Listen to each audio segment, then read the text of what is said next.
नमस्कार दोस्तों।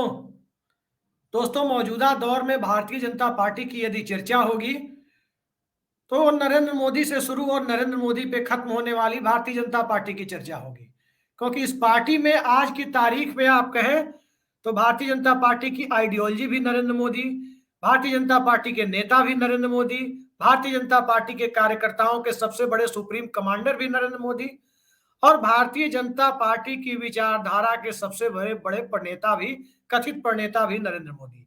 देश की अर्थव्यवस्था के वाहक भी नरेंद्र मोदी, तो देश की विदेश नीति के वाहक भी नरेंद्र मोदी।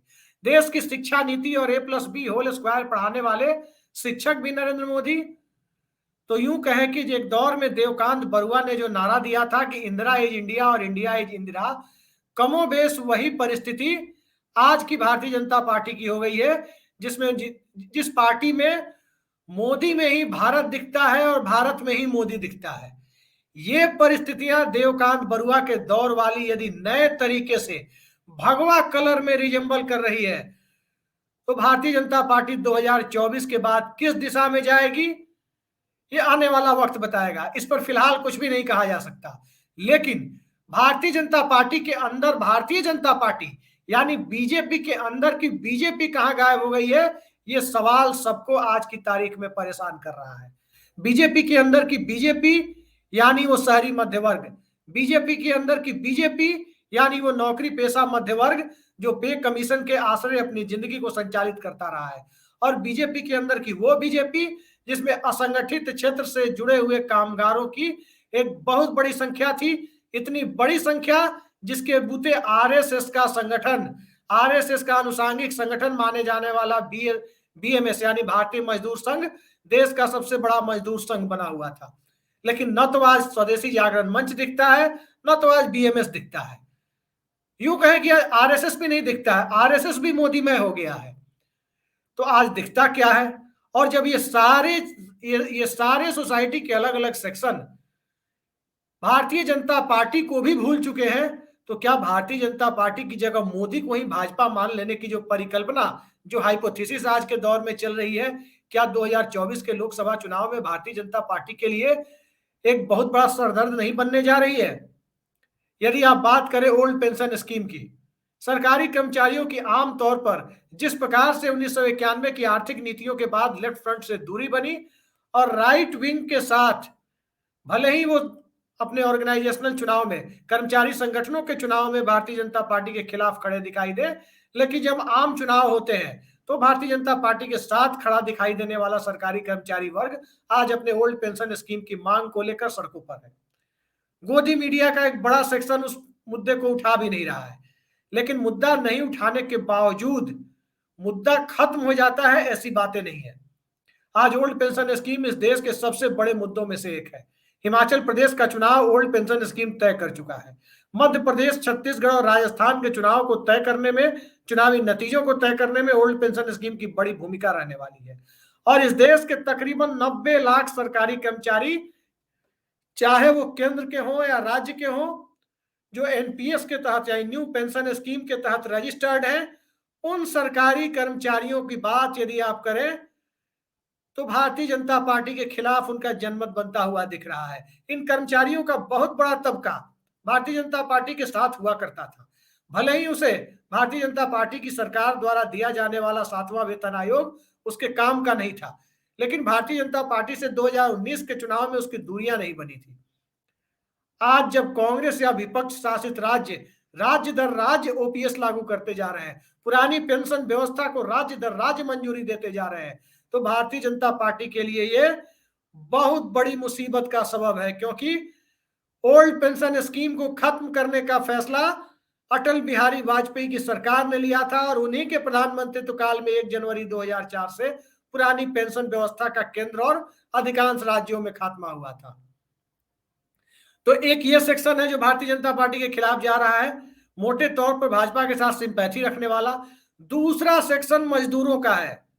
मजदूरों के सेक्शन की बात यदि आप करें तो इस देश के मजदूरों का सबसे बड़ा संगठन जो आरएसएस से जुड़ा रहा, बीएमएस, भारतीय मजदूर संघ, उसकी अहमियत आज कहीं दिखाई नहीं देती है। एक के बाद एक लेबर लॉ को जिस प्रकार से कॉर्पोरेट फ्रेंडली बनाया जा रहा है, उससे मजदूरों के एक्सप्लॉयटेशन की, मजदूरों के शोषण की प्रक्रिया को एक नई गति मिलने की संभावना जताई जा रही है। यूं कहें कि शोषण की प्रक्रिया काफी हद तक बढ़ भी गई है। तो क्या इस हालात में बीएमएस अप्रासंगिक हो गया है? क्या बीएमएस के झंडे तले अब सिर्फ कागजों पर उतने मेंबर हैं उसके? जमीनी हकीकत बदल रही है। और क्या राष्ट्रवाद, वो चुनावी राष्ट्रवाद और वो चुनावी हिंदुत्व, क्या इन दोनों में अब इतनी ताकत बची है कि मजदूरों, किसानों, सरकारी कर्मचारियों, छात्रों, समाज के अलग अलग वर्गों, इनको भारतीय जनता पार्टी के साथ पहले की तरह जोड़ पाए? इसका शानदार नमूना दिल्ली की 7 सीटों पर आगामी लोकसभा चुनाव में देखने को मिलेगा, क्योंकि दिल्ली मूलतः सरकारी कर्मचारियों और व्यवसायियों का शहर है।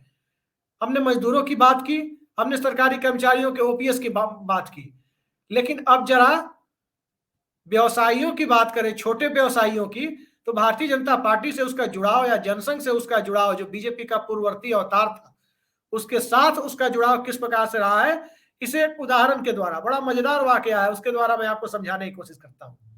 70 के दशक की बात है। उस दौर में एक दिन दिल्ली की सड़कों पर पोस्टर चस्पा किए गए थे कि जनसंघ के सदस्य बनिए। उस पोस्टर का मकसद बताया गया कि जनसंघ का सदस्य बनने के लिए लोगों को प्रेरित किया गया और लिखा गया कि जनसंघ के सदस्य बनिए। लेकिन उसका अर्थ कुछ लोगों ने लगा लिया कि नहीं, जनसंघ के सदस्य बनिए यानी बनिया जाति जो होती है, जो व्यवसाय करने वाली बिरादरी है, कम्युनिटी है, वो जनसंघ के सदस्य होते हैं। तो ये बहुत दिनों तक आमोद प्रमोद का विषय बना रहा लोगों में कि जनसंघ के सदस्य बनिए। लेकिन क्या आज भी बनिए जनसंघ के सदस्य हैं?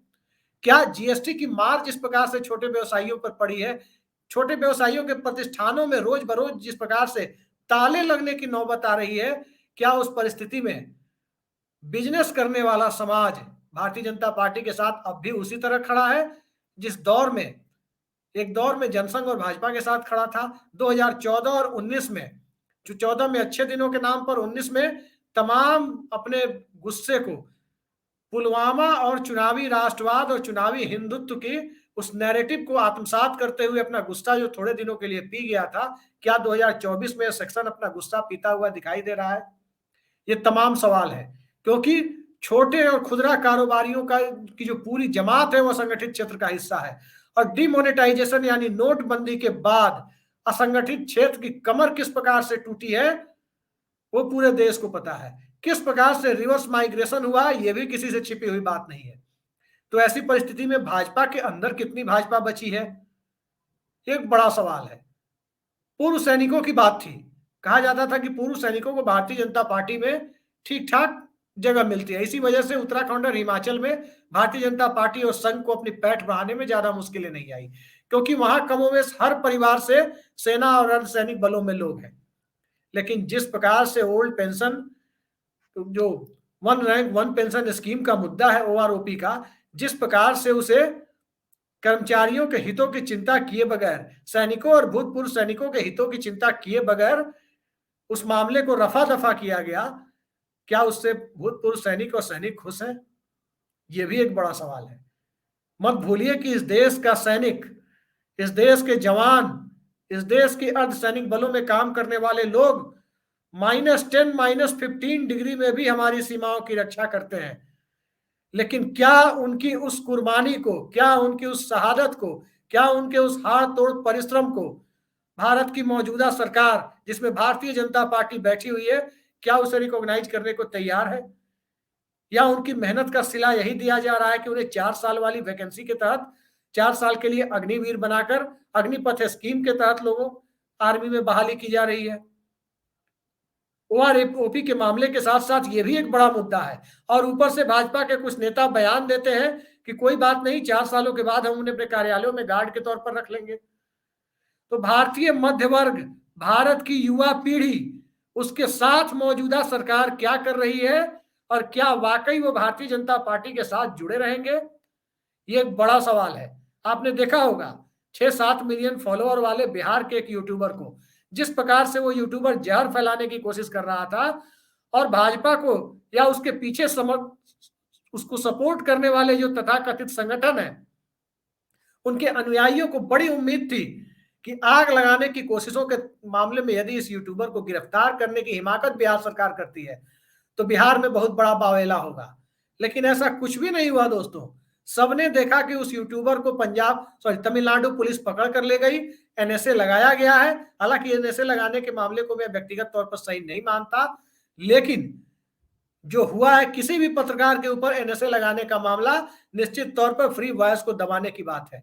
लेकिन इससे उस व्यक्ति का अपराध कम नहीं हो जाता जिसने दो राज्यों के बीच आग लगाने की कोशिशें की। तो क्या उस यूट्यूबर के पीछे लोग खड़े हो गए? निश्चित तौर पर नहीं हुए, क्योंकि युवा वर्ग के अंदर गुस्सा है। ठीक इसी प्रकार किसानों के बीच भी आरएसएस की अच्छी खासी पैठ थी, लेकिन 700 किसानों की शहादत, 13 महीनों का लगातार अनवरत चला किसान आंदोलन, किसान कृषि बिलों की वापसी तो हो गई, लेकिन किसानों की का जो सबसे महत्वपूर्ण मुद्दा है वो मुद्दा है एमएसपी गारंटी कानून। एमएसपी गारंटी कानून के लिए भारत की मौजूदा सरकार अब तक क्यों नहीं तैयार हो रही है? उसे तमाम तरह की सब्सिडी मंजूर है, उसे तमाम तरह के कॉर्पोरेट के लोन राइट ऑफ किए जाने 10 लाख करोड़ से ऊपर का लोन राइट ऑफ करने की बातें मंजूर है, लेकिन इस देश में इस देश के लोगों का पेट भरने वाला अन्नदाता वो किसान, उसकी एमएसपी गारंटी की मांग सरकार को मंजूर नहीं है। तो क्या आने वाले चुनाव में किसान उनके साथ खड़ा हो जाएगा? जिस सोशल इंजीनियरिंग के तहत गोविंदाचार्य ने भारतीय जनता पार्टी की पकड़ को अति पिछड़े वर्ग में पहुंचाया था, क्या वो अति पिछड़ा वर्ग जाति जनगणना की मांग से पीछे हट जाएगा? क्या कास्ट सेंसस की जो डिमांड है पिछड़े वर्गों की, कुछ गरीब सवर्णों की, क्योंकि जो ईडब्ल्यूएस कैटेगरी कही जाती है उनकी भी डिमांड है कास्ट सेंसस की, तो क्या उस डिमांड को लेकर के उस डिमांड से वो पीछे हट जाएंगे? और क्या इन सारी डिमांड से पीछे हटकर चुनावी हिंदुत्व के साथ खड़ी रह पाएगी बीजेपी? ये बड़ा सवाल है। सवाल ये भी है कि क्या नितिन गडकरी का हाईवे, नितिन गडकरी का एक्सप्रेसवे, क्या भारतीय जनता पार्टी के उस कोर मध्य वर्ग का वोटर जिसमें किसान, नौजवान, कामगार, गरीब वर्ग का वोटर, जिसमें मजदूर, बीएमएस से जुड़े हुए लोग, ये तमाम वर्ग के लोग शामिल हैं, क्या वो भारतीय जनता पार्टी की तरफ नितिन गडकरी के एक्सप्रेसवे और हाईवे के कारण वापस लौट आएंगे? ये सारे सवाल और इन सारे सवालों का जवाब 2024 के लोकसभा चुनाव में मिलेगा, जिसका ट्रेलर अभी 13 मई को कर्नाटक के चुनाव में भी दिखेगा और नवंबर दिसंबर में तेलंगाना, छत्तीसगढ़, मध्य प्रदेश और राजस्थान के चुनाव में भी देखने को मिलेगा कि क्या भारतीय जनता पार्टी का वो जलवा अब भी बरकरार है? क्या उस मध्य वर्ग के बीच, क्या उस सरकारी कामगार वर्ग के बीच, क्या उस किसान और नौजवान वर्ग के बीच भारतीय जनता पार्टी का वो जलवा अब भी बरकरार है? जो जलवा 1990 में मंडल और कमंडल और कांग्रेस पार्टी के कमजोर करने वाले पूरे बवाल के बाद जिस प्रकार से भारतीय जनता पार्टी के साथ खुद को जोड़ पाया था, क्या अब वो भाजपा के साथ उसी तरह से एफिलिएटेड रहने के लिए, क्या वो उसी तरह से भारतीय जनता पार्टी के साए तले उस चुनावी हिंदुत्व का हिस्सा बनने के लिए तैयार है, जिस चुनावी हिंदुत्व का फायदा सिर्फ और सिर्फ सत्ता के चाटुकार घरानों को होता हुआ दिखाई दे रहा है? और वो आम आदमी जिसने बूथ पर लाइन लगकर भारतीय जनता पार्टी के हिंदुत्व को उनके पन्ना प्रमुखों की बात मानकर जमीन पर पहुंचाने का काम किया, क्या उसकी अहमियत सिर्फ 5 किलो राशन तक की है? तो क्या 5 किलो राशन के सहारे चलने वाला हिंदुत्व क्या अपने सारे मुद्दे भूल जाएगा? और यदि सारे मुद्दे भूल जाएगा, जब इस देश की 82 करोड़ आबादी 5 किलो राशन पर ही चलने वाली है, तो फिर उस हाईवे और एक्सप्रेसवे का फायदा क्या? क्योंकि उस हाईवे और एक्सप्रेसवे का टोल तो बेचारा वो 5 किलो राशन वाला अपने 1 महीने की राशन से भी नहीं चुका सकता। यूं कहे कि 1 साल के राशन से भी संभवतः एक टोल प्लाजा का टोल नहीं चुका सकता। फिर नितिन गडकरी किसके लिए वो हाईवे बना रहे हैं? या नितिन गडकरी का विकास भी भारतीय जनता पार्टी के अंदर उस तबके का विकास है जिस तबके के को प्रत्यक्ष या अप्रत्यक्ष रूप से पोषित करने का आरोप भारतीय जनता पार्टी के मौजूदा नेतृत्व पर लगता रहा है? क्या अमित शाह का चुनावी मैनेजमेंट और चाणक्य कहे जाने का खुद का जो उनकी एक यूएसपी है, क्या उस यूएसपी के दायरे में वो 82 करोड़ आदमी जो 5 किलो अनाज या 5 किलो राशन की सरकारी इमदाद पर जिंदा है, क्या वो सिर्फ जिंदा रखे जाने योग्य एक प्राणी भर है? या उसकी अहमियत मौजूदा व्यवस्था में लोकतांत्रिक व्यवस्था की जो आदर्श स्थितियां होती है उसके अनुरूप एक नागरिक की भी उसकी जिम्मेदारी है? और यदि उसकी जिम्मेदारी एक नागरिक की जिम्मेदारी है, तो दोस्तों यकीनन 5 kilo ration Bharatiya Janata party के गले की फांस बनने वाला है। और ये 5 किलो राशन ही नहीं, बल्कि ओल्ड पेंशन स्कीम, मजदूरों को के खिलाफ या मजदूरों के समर्थन में जो कानून है उनको तोड़ मरोड़ करने की कोशिश, किसानों की एमएसपी गारंटी, बेरोजगारों की बढ़ती फौज, 4 साल जैसी अग्निवीर योजना, भूतपूर्व सैनिकों की वन रैंक वन पेंशन की पूरी उनकी मांग, इन सब को लेकर जो समाज के अलग अलग तबकों में असंतोष है, वो असंतोष निश्चित तौर पर हिंदू मुस्लिम के नैरेटिव के सहारे अब नहीं दबाया जा सकता, क्योंकि अब बात धर्म से आगे पहुंच गई है, अब समाज के अलग अलग तबकों तक पहुंच गई है, और उन तबकों में कुछ का प्रतिनिधित्व वर्ग के आधार पर हो रहा है, तो जिनका प्रतिनिधित्व वर्ग के आधार पर होने की स्थिति नहीं है उनके बीच जाति जनगणना आ गई है। यानी जो सोसाइटी का जो तबका, नौकरी पेशा, किसान, नौजवान, बेरोजगार, मजदूर, इन सब कैटेगरी में खुद को खड़ा कर पाने की स्थिति में नहीं है, वो जाति जनगणना वाले खांचे में खुद को खड़ा कर पाने की स्थिति में है। फिर ऐसे में कौन सा राम मंदिर उसके काम आएगा?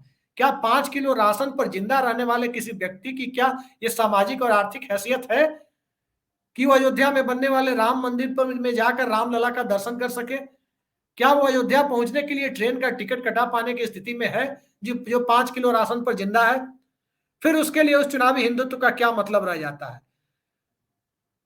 आटा से ज्यादा सस्ता यदि जिस देश में डेटा होने लगे तो फिर आटे के आधार पर पेट पालने और अपनी जठराग्नि को मिटाने के लिए, अपनी भूख को मिटाने के लिए जो कोशिशें करने वाला तबका है, क्या उसके लिए उस चुनावी हिंदुत्व की कोई अहमियत रह जाती है? जिस चुनावी हिंदुत्व की का उद्घोष, जिस राम मंदिर के शिलान्यास की तारीख का उद्घोष अमित शाह जाकर के त्रिपुरा से करते हैं, या नितिन गडकरी कभी किसी टनल में नजर आते हैं, या नितिन गडकरी कभी किसी एक्सप्रेसवे पर हाथ में चाय का प्याला लेकर उस एक्सप्रेसवे को दिखाते नजर आते हैं? क्या उससे आम आदमी का उसका कुछ भला होता हुआ दिखाई दे रहा है? और इन सब से बढ़कर वाइल्ड लाइफ फोटोग्राफर से लेकर तमाम तरह की अलग अलग भाव भंगिमाओं में दिखने वाले देश के प्रधानमंत्री नरेंद्र मोदी उस आम आदमी का प्रतिनिधित्व करते दिखाई देते हैं जिस आम आदमी ने उन्हें 2014 और 2019 में अपने सपनों का सौदागर बनाकर दिल्ली की कुर्सी पर बिठाया था। लेकिन क्या वो वाकई सपनों के सौदागर निकले? यह भी एक बड़ा सवाल है। तो क्या सपनों का सौदागर, उसकी उम्र अब 2014 से लेकर 23 तक की जो सत्ता है, क्या उसकी उम्र अब सिर्फ 12-13 महीने बची है? ये सवाल, और इस सवाल का जवाब भी इस देश का आम आदमी जो लंबे समय से अपने आप को भारतीय जनता पार्टी के उस हिंदुत्व के साथ खुद को जोड़कर रख पाने में सफल होता हुआ दिखता था, जिस हिंदुत्व के आश्रय कम से कम उसे अपनी मांग के पूरी होने का अंदेशा था। लेकिन एक अटल बिहारी वाजपेयी की भी सरकार बनी थी, और उस सरकार में भी उस मिडिल क्लास को पहला झटका लगा था सरकारी कर्मचारियों की पेंशन की मांग को लेकर और विनिवेश नीति को लेकर, डिसइन्वेस्टमेंट की पॉलिसी को लेकर। लेकिन मौजूदा दौर में पेंशन और डिसइन्वेस्टमेंट का मुद्दा तो छोड़ दीजिए, अब एसेट मोनेटाइजेशन के नए टर्मिनोलॉजी के साथ, नई शब्दावली के साथ निजीकरण की प्रक्रिया का एक ऐसा दौर शुरू हो रहा है, या ऐसा दौर शुरू हो चुका है जिसमें न तो बीएसएनएल सरकार के पास हो रहेगा, न भारत पेट्रोलियम भारत सरकार के पास रहेगा, न कई सारे सार्वजनिक क्षेत्र के बैंक सरकार के पास रहेंगे, यहां तक कि एलआईसी का भी बहुत बड़ा शेयर, एक बहुत बड़ा हिस्सा निजी हाथों में जाने वाला है। यूं कहें कि उसके निजीकरण की प्रक्रिया की औपचारिक तौर पर शुरुआत होती हुई दिखाई दे रही है। तो इस निजीकरण के दौर में भूमंडलीकरण के सपनों को लेकर जीने वाला भारतीय मध्य वर्ग क्या खुद को अपनी चारदीवारी के अंदर, अपनी झोपड़ी के अंदर, या अपने अरमानों को मरते हुए देखते हुए मौजूदा दौर में मौजूदा व्यवस्था को ही हिंदुत्व मानकर क्या नए सिरे से अपनी सामाजिक संरचना को अंतिम रूप देता हुआ दिखाई नहीं दे सकता है, खासकर 2024 के परिप्रेक्ष्य में? ये एक बड़ा सवाल है, और इन्हीं सवालों के आश्रय मोदी और भारतीय जनता पार्टी का रिश्ता भी तय होना है कि क्या नरेंद्र मोदी ने भाजपा को भाजपाइयों से दूर कर दिया है, और क्या नरेंद्र मोदी भारतीय जनता पार्टी के ऊपर अब एसेट से ज्यादा एक बोझ के रूप में सामने आने वाले हैं? इन सब का जवाब 2023 के राज्यों के विधानसभा चुनाव और 2024 के लोकसभा चुनाव में मिल रहा है, क्योंकि समाज के अधिकांश बहुत बड़े तबके उनकी आशाओं पर पानी फिरता हुआ नजर आ रहा है। जिनकी आशाओं पर पानी फिरता हुआ नजर नहीं आ रहा है उनकी आशाओं पर राहुल गांधी पानी फेरना चाहते हैं। तो ऐसे में सवाल ये उठता है कि आखिर आम जनता की उम्मीदें किसके साथ है? क्या वो नीतीश कुमार की जाति जनगणना के मुद्दे के साथ एक नए सिरे से आम आदमी की सियासत को परवान चढ़ाने की कोशिशों के साथ है, या इस देश की आम जनता मल्लिकार्जुन खड़गे की दलित आइडेंटिटी के साथ 2024 में लाल किले तक उन्हें देखने की कोशिशों के साथ है, या राहुल गांधी की भारत जोड़ो यात्रा के साथ जो नैरेटिव सेट हुआ है, क्या उस नैरेटिव के साथ व्यक्ति को पीछे छोड़कर मुद्दों के सहारे सियासत की कोशिशों के साथ आम जनता है? इन सारे सवालों का जवाब अगले 12-13 महीने में आपके सामने होगा। तो फिलहाल के लिए वक्त को ही वक्त देना बेहतर है, और आगे जो भी अपडेट और जिस प्रकार के भी सामाजिक बदलावों की, आर्थिक बदलावों की, राजनीतिक बदलावों की आहट महसूस होती दिखाई देगी, उन सभी आहटों से हम आपको पल पल की अपडेट के साथ रूबरू कराते रहेंगे। फिलहाल के लिए इतना ही। नमस्कार।